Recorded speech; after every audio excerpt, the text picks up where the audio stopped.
ভাগ্য কয়জনার হতে পারে যার চরণ সেবা করছেন আমার গোবিন্দ অনন্ত কোটি বিশ্ব ব্রহ্মাণ্ডের মালিক?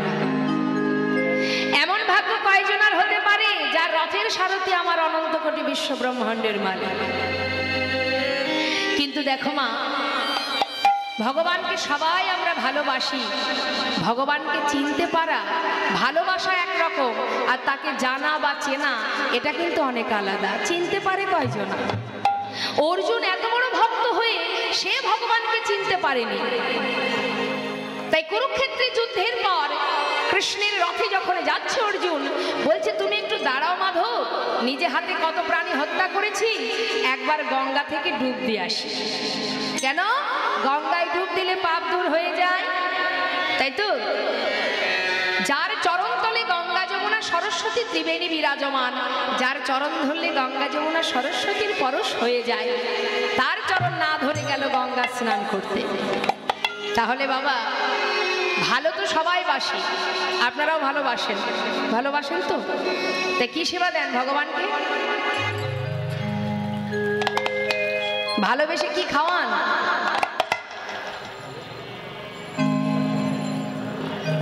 বলুন না, সত্যি কথা বলবেন, ভয় কিসে? ছোট ছোট সাদা সাদা কি কটা করে দেন? একটা?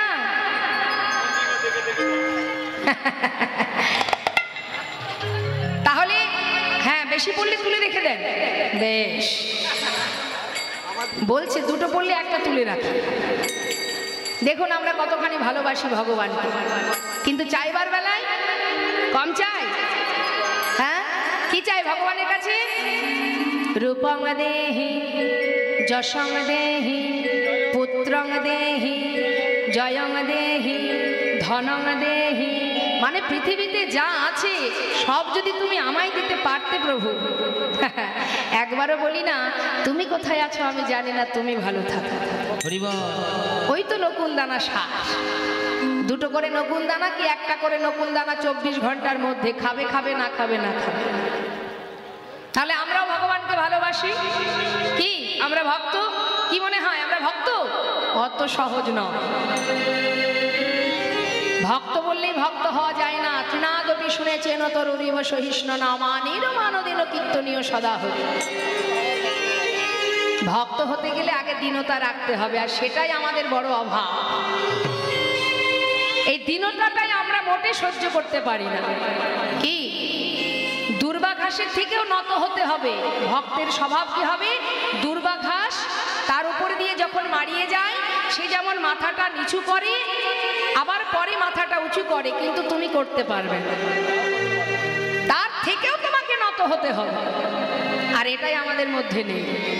হ্যাঁ, যদি একটু মনে মনে ভাবি যে আমি ভগবানকে আসতে ভগবানকে সেবা দিচ্ছি, নামের মালা হাতে আছে, জপ করছি, ভগবানের সেবা করছি, তার ডাকছি, তাকে ভালোবাসছি, সব ঠিক আছে, কিন্তু তোমার মধ্যে যদি অহংকার থাকে যে আমি বড় ভক্ত, তাহলেই বিপদ।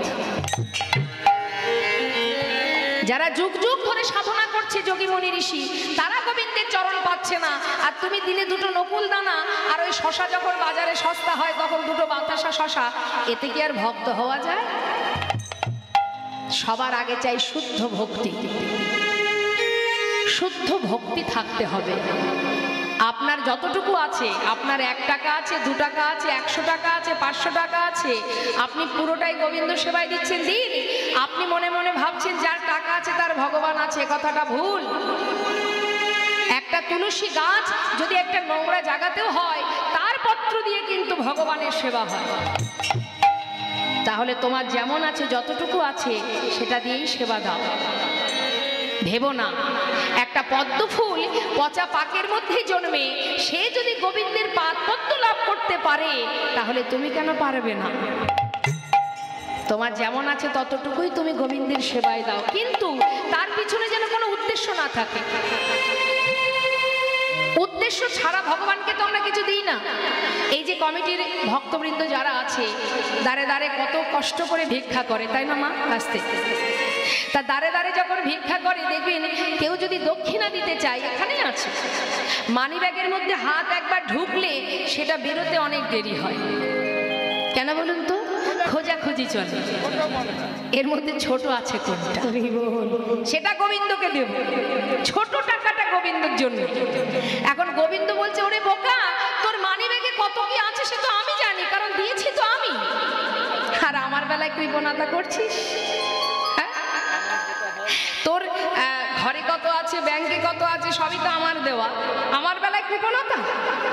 বেশ, তোকে দিয়েছি, তুই যদি সঠিক কাজে না লাগাস এমন একটা পোকা ফল তোকে দেব। ভগবানকে সেবা দিলে, ভগবানকে ভালোবাসলে তিনি তো একটা আশীর্বাদ স্বরূপ ফল দেবে। ফল রূপে পুত্র কন্যা ডাল ভাঙি পড়ে। তা যে ফলটা আমি দেব তোকে, ওই ফলটা পেয়ে, পোকা ফল পেয়ে তোর ডাক্তার বুদ্ধ করতে করতে সব ব্যাংকের টাকা ফাঁকা হয়ে যাবে। তাই সাবধান, দিয়েছি কাজে লাগানোর জন্য, জমিয়ে রাখার জন্য নয়, পোকা ধরে যাবে। তাহলে ভগবানের সেবায় লাগো, ভগবানের সেবা দাও। আর কি, যদি এ জন্মে না করো, পরের জন্মে তোমাকে ভিখারি করে পাঠিয়ে দেবে। দাঁড়ে দাঁড়ে ভিক্ষা করে 2 পয়সা পাবে, তাতে সংসার চালাবে, বুঝবে জ্বালা কি, তাই তো? তাহলে ভগবানের সেবায় কখনো কৃপণতা করবেন না। আপনার যেমন আছে আপনি তেমনটাই দিন, যতটুকু আছে পুরোটাই দিন, তাতে দুঃখ নেই। তাই আজ দেখুন আমার গোবিন্দ, তিনি ভক্তকে, এত বড় ভক্ত কয়জনা হতে পারে, সুদামা চরণ সেবা করছে, আর চরণের উপরে যখন জল পড়েছে, সুদামা বলছে, কি ব্যাপার, পায়ে জল এলো কি করে, পায়ে জল এলো কি করে? নিশ্চয়ই কানাইয়ের কষ্ট হচ্ছে। কানাই, একটু নামিয়ে দে তো ভাই। কেন? একটু নামিয়ে দে। যেই না নামিয়ে দিয়েছে মা, দেখছে কানাইয়ের চোখে জল। কানাই, তুই কাঁদছিস ভাই? বুঝেছি, তুই তো রাজার ছেলে, আমাকে কাঁধে নিয়ে তোর খুব কষ্ট হয়েছে, তাই না? কানাই, যে খেলা খেললে তোকে কষ্ট পেতে হয়, সে খেলা আমরা আর খেলবো না। কানাইকে সঙ্গে করে নিয়ে সুদামা সখাগণের কাছে এলেন। কিন্তু এলে কি হবে মা, একটু একটু করে বৃন্দাবনে দুঃখ ঘনিয়ে এলো।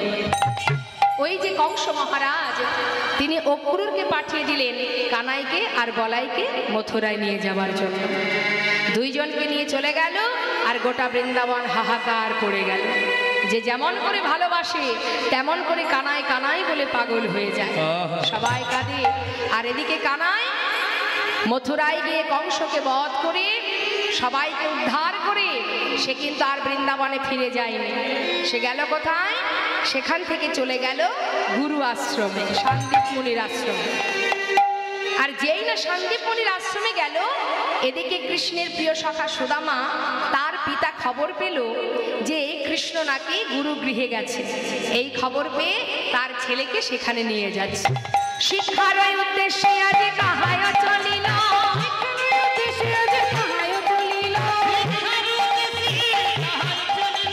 বহুদিন পরে ভাই কানাইকে পাইল, বহুদিন পরে ভাই কানাইকে পাইল। আনন্দ ধরে না, আনন্দ ধরে না, আনন্দ ধরে না, কানাইকে কাছে পেয়ে আনন্দ ধরে না, কানাইকে কাছে পেয়ে আনন্দ ধরে না। বহুদিন পরে ভাই কানাইকে পাইল, বহুদিন পরে ভাই কানাইকে পাইল। যেই না কানাইকে কাছে পেয়েছে, সুদামা কানাইকে বুকের মধ্যে জড়িয়ে ধরেছে। বুকের মধ্যে জড়িয়ে ধরে বলছে, কানাই কোথায় ছিলি ভাই এতদিন? আমাকে তোর সঙ্গ ছাড়া করিস না কানাই। সবাই মিলে গুরু গৃহে বসে আছে। এমন সময় গুরুদেবকে আসতে দেখে সবাই বলছে, চুপ, বস বস বস, সবাই বস, গুরুদেব আসছে। গুরুদেব যেই না পাঠশালায় ঢুকেছে, ঢোকা মাত্রই জিজ্ঞাসা করছে, কি রে সবাই কেমন আছো তোমরা? ভালো আছি। শুনলাম আমার পাঠশালায় নাকি 3 জন নতুন ছাত্র ঢুকেছ। হ্যাঁ হ্যাঁ, কই দেখি, হাত তোলো, কে কে? এই যে আমি গুরুদেব। ও তোমরা 3 জন? হ্যাঁ হ্যাঁ। আচ্ছা আচ্ছা আচ্ছা। তোমার নাম কি? আমার নাম গুরুদেব বলরাম। বলরাম। আর এদিকে এসো। তোমার নাম কি? ঠিক করে বলো। কৃষ্ণ। তোমার নাম কৃষ্ণ? বেশ, মনে হচ্ছে কৃষ্ণ। আর তোমার নাম? আমার নাম সুদামা। সুদামা। আচ্ছা, তোমরা তিনজন আমার পাঠশালায় নতুন, তাই তো? হ্যাঁ, হ্যাঁ। বেশ। তোমার নাম কি বললে? বলরাম, তাই তো? আর তুমি কি শিক্ষা নেবে আমার পাঠশালায়? আমি শিক্ষা নেব গুরুদেব ওই ধনুর্বিদ্যা, ধনুর্বিদ্যা, মানে হাতে চালাতে চাই। আচ্ছা আচ্ছা আচ্ছা। তাহলে তুমি ধনুর্বিদ্যা শিখবে। এই যে কৃষ্ণ, এদিকে এসো। তুমি কি শিক্ষা নেবে বলো? রাজনীতি। ভালো চলছে। বললেন গুরুদেব আমি ওই ধনুর্বিদ্যাও শিখবো না, গদাবিদ্যাও শিখবো না, আমি রাজনীতিবিদ্যা শিখবো। বেশ, আর তুমি কি শিখবে? তুমি বেদ শিক্ষা পাবে। নিতাই গৌর হরি বল। যারা বেদ পাঠ করে, বেদ অধ্যয়ন করেন, তাদেরকে বলা হয় বিপ্র। আর ব্রহ্ম জানন্তি ব্রাহ্মণ। শাস্ত্রে বললেন জন্ম জায়তে শূদ্র, অর্থাৎ যে কুলেই জন্ম হোক না কেন প্রথম তার পরিচয় সে শূদ্র। তারপর সংস্কারেণ দ্বিজ, যখন উপনয়ন হয় তখন তাকে বলা হয় দ্বিজ। দ্বিজ আরো একজনকে বলা হয়, সে হলো তাকে পাখিকে, দুবার জন্ম হয়। আচ্ছা, আর বেদ পাঠের ভবেদ বিপ্র, ব্রহ্ম জানন্তি ব্রাহ্মণ। তাহলে শিক্ষা গ্রহণ করবে। গুরুদেব পাঠশালায় শিক্ষা দিতে শুরু করলেন। মা শিক্ষা দিতে দিতে হঠাৎ গুরুমা ডাকছে, সুদামা। দেখুন, সুদামা যেহেতু বেদ পাঠ করে, বেদ শিক্ষা নেয়, সুদামাকে গুরুদেব বলেছেন তুমি কখনো মিথ্যা কথা বলবে না। তাই গুরুমাও কিন্তু সুদামাকে বেশি ভালোবাসে, যেহেতু সে কখনো মিথ্যা কথা বলে না। আর কানাই একটু দুষ্টুমি করে, মাঝে মধ্যে চুরি চুরি করে খাই বলে কখনো কখনো গুরুমা একটু তাকে বকতে। কানাই মনে মনে ভাবে, মনে হয় গুরুমা আমার থেকে সুদামাকে বেশি ভালোবাসে। এদিকে কি হয়েছে, একদিন গুরুমা বলছে, শোনো সুদামা, ঘরে তো কাঠ ফুরিয়ে গেছে, যাও বন থেকে কিছু কাঠ কুড়িয়ে নিয়ে এসো। তবে একা যাবে না, সঙ্গে করে কানাইকে নিয়ে যাবে। দুই ভাইকে পাঠিয়েছে, সঙ্গে করে কিছু ভিজে ছোলা সুদামার আঁচলে বেঁধে দিয়েছে। বলেছে যখন খিদে পাবে তোমরা দুইজনে সমান ভাগে ভাগ করে খাবে। এবার দুইজনে যাচ্ছে মা বন মাঝে কাঠ কুড়াতে। দুইজন যাচ্ছে, কে কে? কৃষ্ণ আর সুদামারে পাঠাইল বনে।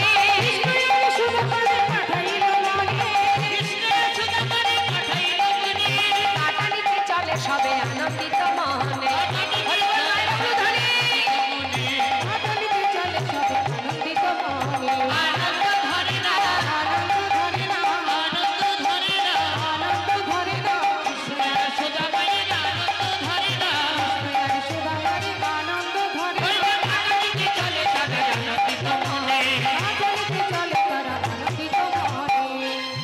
বনে গেছে কাঠ কুড়াতে, হঠাৎ প্রচন্ড ঝড় বৃষ্টি।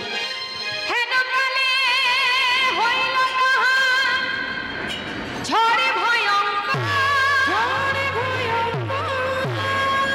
চারিদিকে ভরিল ঘন অন্ধকার।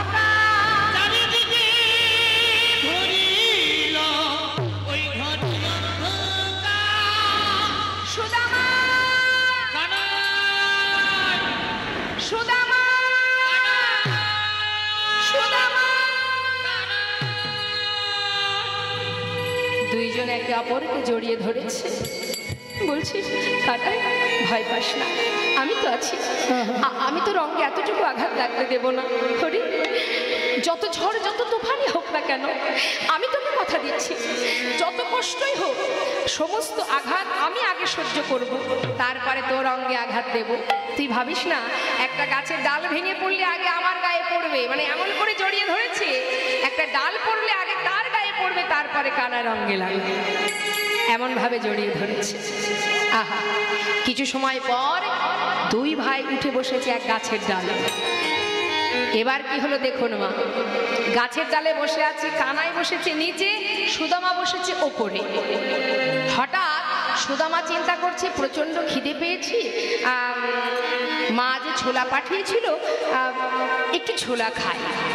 এই ভেবে যেই না মুখে দিতে যাবে, হঠাৎ মনে পড়ে গেল তাই তো মা বলেছিল কানাইকে দিয়ে খেতে, কিন্তু কানাই তো নিচের ডালে দেব কি করে? এখন দুটো খাই আর বাকিটা নিচে নেমে কানাইকে দিয়ে। এই ভেবে একটা একটা করে খাচ্ছে। আর ওই যে বৃষ্টি হচ্ছে তো প্রচন্ড ঠান্ডা, ঠক ঠক করে কাঁপছে, কাঁপতে কাঁপতে একটা দুটো গালে দিচ্ছে আর দুটো একটা করে নিচে পড়ে যাচ্ছে। আর পড়ছে কিভাবে মা? ঠিক কানাই যে ডালে বসে আছে তার চোখের সামনে দিয়ে পড়ছে। কানাই মনে মনে চিন্তা করছে নিশ্চয়ই সুদামা ছোলা খাচ্ছে। বেশ, হঠাৎ কানাই ডেকে উঠলেন, বন্ধু এই সুদামা, আমার প্রচন্ড খিদে পেয়েছে ভাই, তোর কাছে যে ছোলা ছিল আছে তো? হঠাৎ কানাই বলছে কি কিলে উত্তর দে, তোর ছোলা গুরুমা পাঠিয়েছিল আছে তো? হঠাৎ সুদামা বলছে, জানিস কানাই, ওই একটা ছোলাও তো নেই, এখন বলবো কি? জানিস তো কাঠ কুড়াতে কুড়াতে না কখন যে আঁচল থেকে ছোলাগুলো পড়ে গেছে আমি নিজেও জানি না ভাই। কানাই মনে মনে বললেন, তাহলে তুই মিথ্যা কথা বললি তো? যাক, এই দিন দিন নাই রে ভাই, আবার আসবে দিন। এটাই কিন্তু সুদামার এক অপরাধ। ঠিক তার পরের দিন কানাই সুদামাকে ডাকছে, বন্ধু শোন, তুই আমাকে কতটা ভালোবাসিস? সুদামা বলছে, আমার প্রাণের থেকে বেশি তোকে ভালোবাসি। আচ্ছা, আমি যদি কিছু চাই আমাকে দিবি? নিশ্চয়। তুই যদি আমার প্রাণটা চাস আমি প্রাণটাই তোকে দিয়ে দেব। প্রাণ দিতে হবে না, আজ আমি তোর কাছে একটা জিনিস চাইবো, তুই কিন্তু দিবি। বেশ, বল কি চাস? ওই দেখ রন্ধনশালায় মা মানে গুরুমা নাড়ু তৈরি করে রেখেছে। তুই তো জানিস আমি একটু নাড়ু খেতে ভালোবাসি, আমার জন্য দুটো নাড়ু এনে দে না ভাই। সুদামা বলছে, এই ব্যাপার, ঠিক আছে তুই বস, আমি মাকে গিয়ে বলি, মা আমাকে দিলে তোকে দিয়ে দেব। না, এইভাবে আনলে হবে না, চুরি করে আনতে হবে। চুরি করে? আমি তো চুরি বিদ্যা শিখিনি কানাই। আমার গুরুদেব আমাকে বলেছে যে মুখে বেদ পাঠ হয় সেই মুখে কখনো মিথ্যা কথা বলতে নেই। আমি তো কোনোদিনই চুরি বিদ্যা শিখিনি, আমি চুরি করবো কি করে? আমি পারবো না কানাই, আমাকে বলিস না। ও, এই তোর ভালোবাসা? এই তুই আমাকে ভালোবাসিস? এই নাকি আমার জন্য প্রাণ দিয়ে দিবি আর দুটো নাড়ু আনতে পারবি না? আচ্ছা ঠিক আছে, তুই বস, আমি এক্ষুনি যাবো আর আসবো। তবে একটা কথা, ও কানাই, তুই কিন্তু এইখানে বসে থাকবি, যদি দেখিস গুরুমা আসছে আমাকে একটু জানাস, আমি তাড়াতাড়ি করে সাবধান হয়ে যাব। ঠিক আছে ঠিক আছে, কোনো চিন্তা নেই, তুই বস, আমি চললাম। এবার কানাই বসে আছে, সুদামা ভিতরে গেছে। মা ভিতরে গিয়ে যেই না নাড়ুর পাত্রে দুটো নাড়ু হাত দিয়ে তুলেছে, হঠাৎ কানাই চিৎকার করে উঠেছে, গুরুমা, শিগগির এসো। প্রতিদিন তুমি মনে করো আমি নাড়ু চুরি করে খাই, আজ হাতে নাতে প্রমাণ, দেখে যাও কে তোমার ঘরে নাড়ু চুরি করে খায়। যেই না বলা, সুদামা ভয়ে ঠক ঠক করে কাঁপতে কাঁপতে বাইরে এসে বলছে, কানাই, হে তুই কি করলি ভাই? আমি তো তোকে আগেই বলেছি আমি চুরি করতে পারি না, আমি তো শুধু তোর জন্য চুরি করতে গিয়েছিলাম। অকারণে মায়ের কাছে তুই আমাকে চোর বানিয়ে দিলি। কানাই, আমার মা বলে তুই নাকি ভগবান, কিন্তু আজ আমার মায়ের কথা যদি সত্যি হয়ে থাকে, এই গুরু আশ্রমে দাঁড়িয়ে আমি তোর সামনে প্রতিজ্ঞা করলাম, অকারণে মায়ের কাছে তুই আমাকে চোর বানিয়ে দিলি, আমি তোর জন্য চুরি করেছিলাম। কানাই, তোর কাছে যে যা চাই তুই নাকি তাকে তাই দিস, তুই নাকি ভগবান। আমি তো জানি না, যদি সত্যি তুই ভগবান হয়ে থাকিস, আজ এই গুরু আশ্রমে দাঁড়িয়ে আমি প্রতিজ্ঞা করলাম, কানাই, জীবনে যদি দারিদ্রতার অন্ধকারে ডুবে মরেও যায়, কোনোদিন তোর কাছে দুহাত পেতে আমি কিচ্ছু চাই।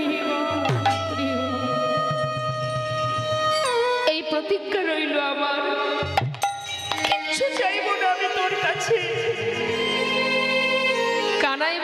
সুদামা, তাহলে আমিও প্রতিজ্ঞা করলাম তুই যতদিন না চাইবি আমিও তোকে কিচ্ছু দেব না। এই হয়ে গেল প্রতিজ্ঞা। কিছুদিন পর গুরুগৃহ থেকে সকলেই চলে গেল আপন আপন ঘরে। গুরুদেব বললেন তোমাদের শিক্ষা পূর্ণ হয়েছে, এবার তোমরা নিজ গন্তব্যস্থলে ফিরে যেতে পারো। সবাইকে পাঠিয়ে দিল। আর কৃষ্ণ কোথায় গেল মা? চলে গেল দ্বারকা। দ্বারকায় গিয়ে তিনি রাজা হয়ে বসে রইলেন। যাদের জন্য করি চুরি তারাই বলে ভাবা যায়। আজ আমার গোবিন্দ এত সুন্দর খেলা খেলছেন, এর কারণটা কি এবার আমরা একটু শুনবো মা। একদিন নির্জনে বসে গোবিন্দ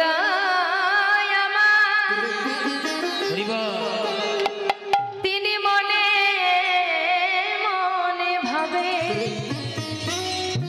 এ জগতে সবাই আমায় এত ভালোবাসে, আমার চরণে ফুল তুলসী দিয়ে হে গোবিন্দ কৃপা করো বলে নয়নে জলে বুক ভাসায় কাঁদে। আমার চরণে পাবার লাগি কত যোগী মুনি ঋষি তারা বনে জঙ্গলে ধ্যান তপস্যা করে, আমার চরণে পাবার জন্য কত জীব ঘর ছেড়ে পথের পাগল হয়ে যায়। কিন্তু কেন এরা কেন এত ভালোবাসে আমায়? আমাকে ভালোবেসে কি সুখ পায় এরা, কি এত আনন্দ পায়? লীলার পাশে দাঁড়িয়ে মহাজন বললেন দয়াময়, তোমাকে যারা ভালোবাসে তারা জানে যে তোমাকে ভালোবাসলে কি সুখ। তুমি কি করে বুঝবে? কারণ তুমি তো স্বয়ং পূর্ণ ব্রহ্ম, স্বয়ং ভগবান তিনি। তাহলে সে কি করে বুঝবে ভক্ত তাকে ভালোবেসে কি সুখ পায়? তাই মহাজন বললেন দয়াময়, তোমার ভক্তরা তোমাকে ভালোবেসে কি সুখ পায় এটা যদি তোমার জানার ইচ্ছা থাকে তাহলে তোমাকে তো ভগবান হয়ে থাকলে হবে না। একটা আমাদের সামাজিক দৃষ্টান্ত দিই মা। মনে করুন একটা মিষ্টির দোকানের যিনি মালিক হন তিনি ছানা চিনি কারিগরের হাতে দিয়ে বলেন সন্দেশ রসগোল্লা তৈরি করো।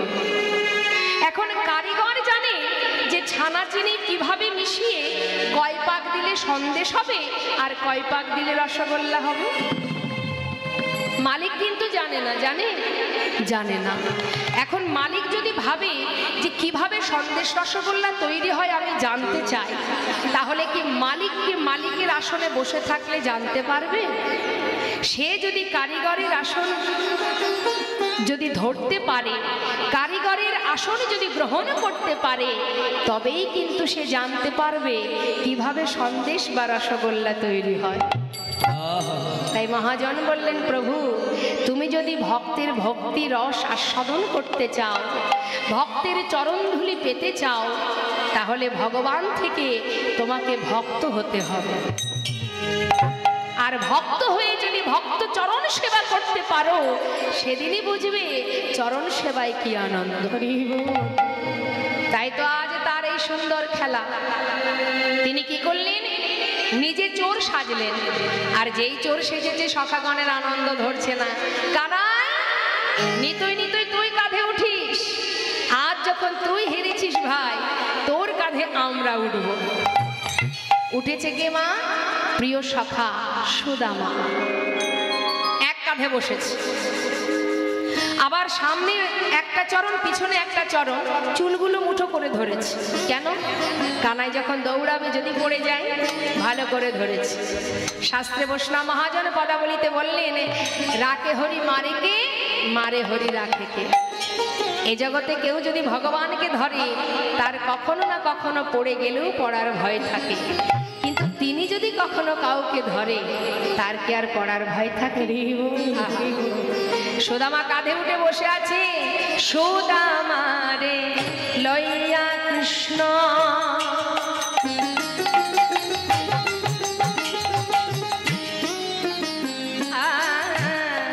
করিল